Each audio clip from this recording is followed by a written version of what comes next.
Okay, hello. Uh, for Philosophy of Sex and Love, this is Michael Gallagher. Um, Here to answer today's question, is consent enough for sex to be moral? This, I think, is a very, um, it's a big rabbit hole, I think. Um, uh, to get into that a little bit, I do think that um, in order to answer a question like this, definitions are key. Um, Like for one, uh, what does it mean for something to be moral? Um, Especially when it comes to things involving sex. People do tend to have very strange ideas about what is moral and what is not moral. And some people have very reasonable ideas of what is moral and what is not moral. I mean, obviously, there would be on one end of the spectrum people who um, are very open-minded and probably would only consider things like rape and sexual assault to be immoral. But then on the other hand, you have uh, perhaps like fundamentalist Christians or fundamentalist religious people who think that any kind of contact before marriage would be immoral. Um, so that's kind of my first issue when answering this question. Um, the other is uh, consent. Um, it is very uh, important to have a clear idea of what consent is.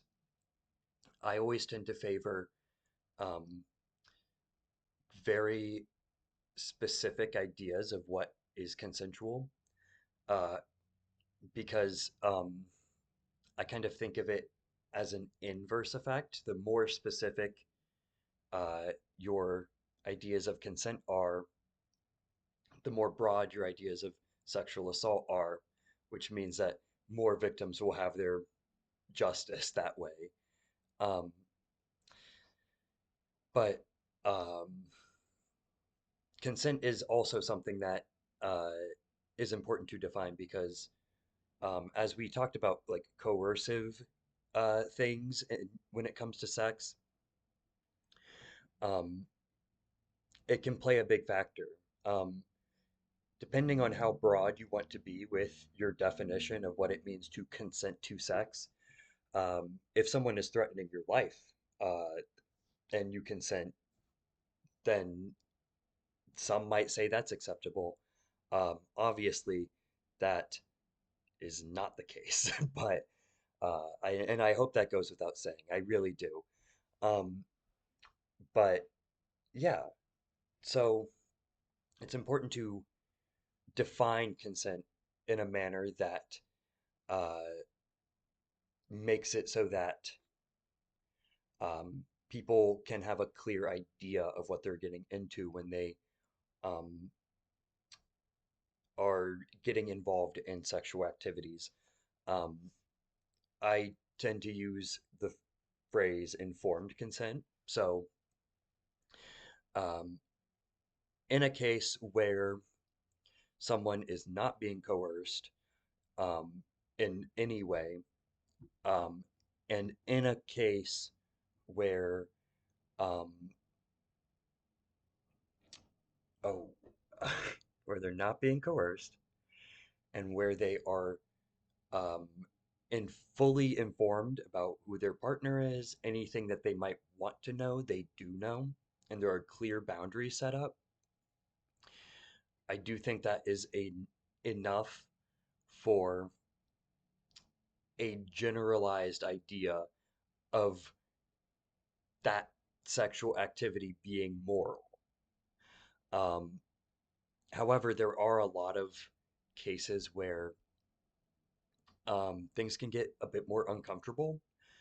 Um, for example, with like, um, I mean, we talk about the Kantian ideal of not using people as means to an end, and when it comes to sex, that happens a lot. Whether it's with the race preferences or perhaps some people as we talked about in the BDSM stuff, some people using those outlets to kind of cope in ways that aren't necessarily healthy and in ways that people might not necessarily want to participate in. Um, there's a lot of ways that um, even with the boundaries that I have set, that sex can still be um, I don't think immoral is the right word. I do not like prescribing morality to um, sexual activities. I think that is a very regressive way to think about things.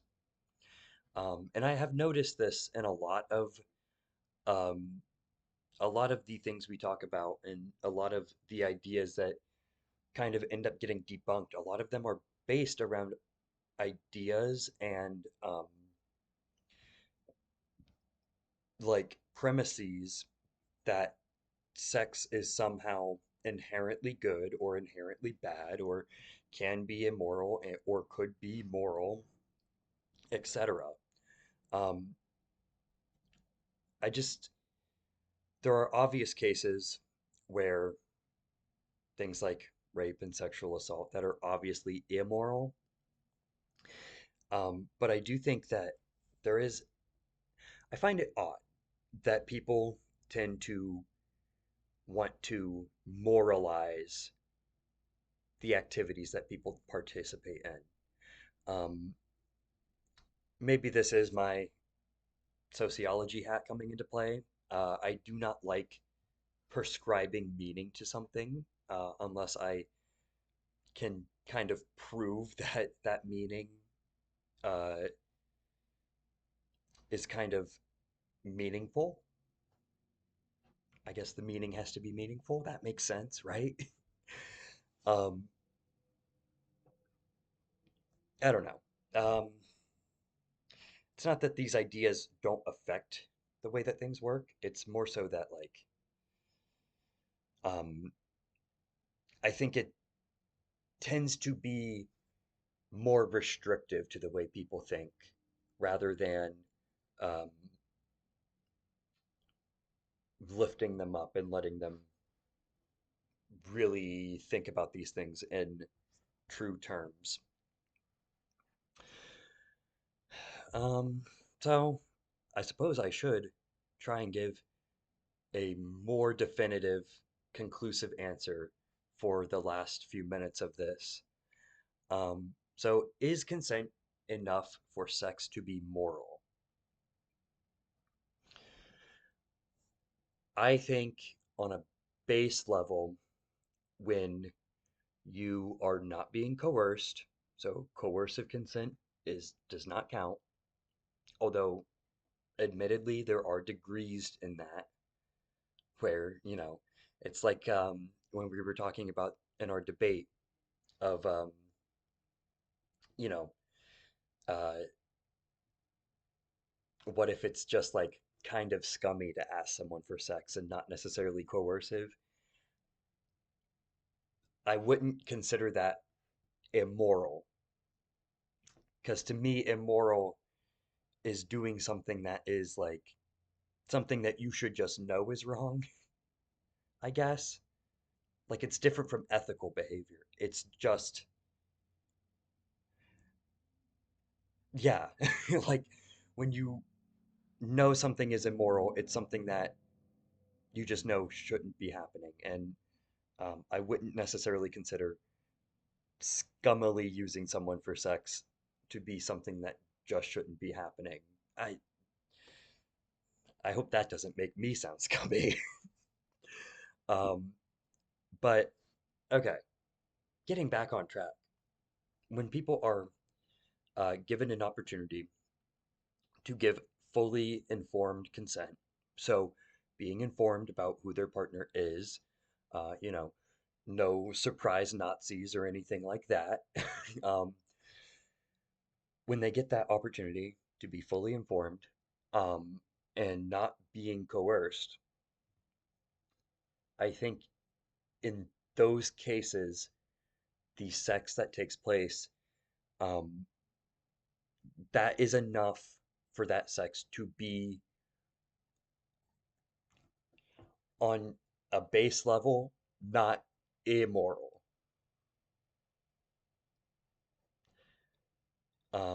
And I just had the realization that cheating is a thing. Uh, um, what about cheating? Um,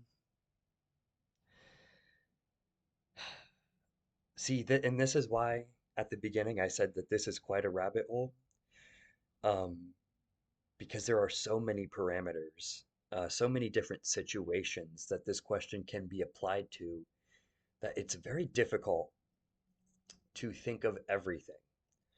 Um, you know what? Here's how I'll get around cheating. Um,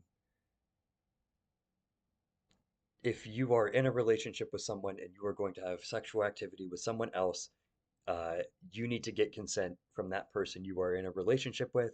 So therefore, uh, cheating is not a fully consensual thing. Therefore, it is immoral. I'm running with that. But like, as long as all parties involved, so whoever the partners might be, whatever, as long as that is happening, yeah, I think it will be not immoral. I don't know if moral is necessarily the right term, but I guess that is the opposite of immoral. But I don't know. That's just my thoughts. Um, thank you.